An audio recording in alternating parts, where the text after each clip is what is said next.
आजच्या ठळक बातम्या. मराठा समाज मंडळ खांदा कॉलनीने बांधवांना दिला आधार. खुर्चीचा मोह नसलेले आमदार किरण सामंत.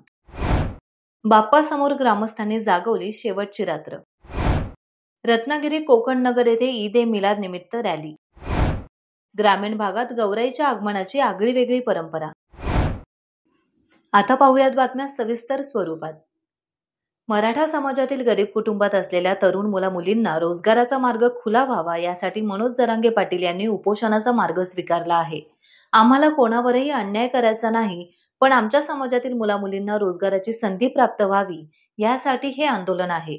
या आंदोलनात सहभागी होण्यासाठी निघालेल्या मराठा बांधवांची सेवा करण्याची संधी आम्हाला प्राप्त झाली, असे म्हणत विविध जिल्ह्यातील मराठा बांधवांचे खांदा कॉलनी सकल मराठा समाज मंडळाने स्वागत केले आणि राहण्या जेवणाची व्यवस्था केली. आगरी शिक्षण संस्थेत मराठा बांधवांनी आणलेली सोबतची शिदोरीही सर्वांनी वाटून खाल्ली.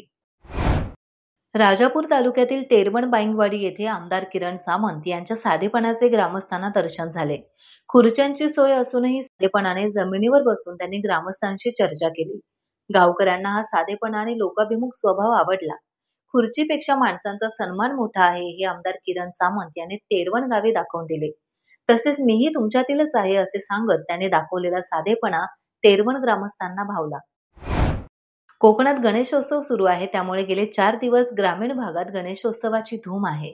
गौराई आल्यानंतर श्री गणरायासोबत घराघरात आनंदाचं वातावरण पसरलं आहे.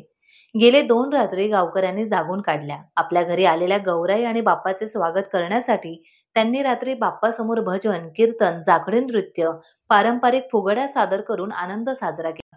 मुंबईतून आलेल्या चाकरमान्यांनी गणेशोत्सवाचा पुरेपूर आनंद घेतला.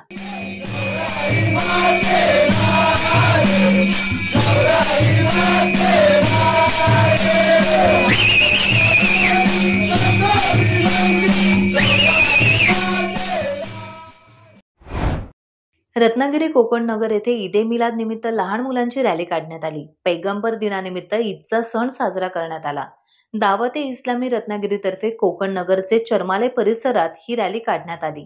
दावत ए इस्लामी संस्थेचे अध्यक्ष अल्ताफ कुरेशी तसेच गरीब नवाज रिलीफ फाउंडेशनचे अध्यक्ष फारुख जरीला यांच्या उपस्थितीत ही रॅली काढण्यात आली. गणपतीनंतर माहेरवाशिणीचे अर्थात गौराईचे आगमन घराघरात आनंदाची पर्वणी आणणारे आहे. गौरीला पार्वतीचे रूप मानले जाते. गौरी पूजनावेळी ओवसा भरण्याची प्रथा आजही पाळली जाते. ओवसा भरताना सुपांना दोऱ्याच्या साहाय्याने गुंडाळून हळदी कुंकू लावले जाते. यानंतर सुपात 5 प्रकारची पाने, 5 फळे, रानभाज्या, सौभाग्य लेणी तसेच काही ठिकाणी सुकामेवा ठेवण्यात येतो. सुपात विड्याचे पान, नारळ, तांदूळ ठेवून गौरीची ओटी भरण्याची परंपरा उत्साहात पाळली गेली. ओवसा करून सुपातील वाण माहेरच्या आणि सासरच्या मोठ्या मंडळींना दिले जाते. नवऱ्याला वाण देतात आणि त्याच्याकडून शुभाशीर्वाद मिळवतात. अशी परंपरा म्हणजे कोकणच्या संस्कृतीचं प्रतीक आहे. टाइम्स डिजिटलला लाईक करा, शेअर करा, सबस्क्राईब करा आणि बेल आयकॉन दाबायला विसरू नका. Times digital.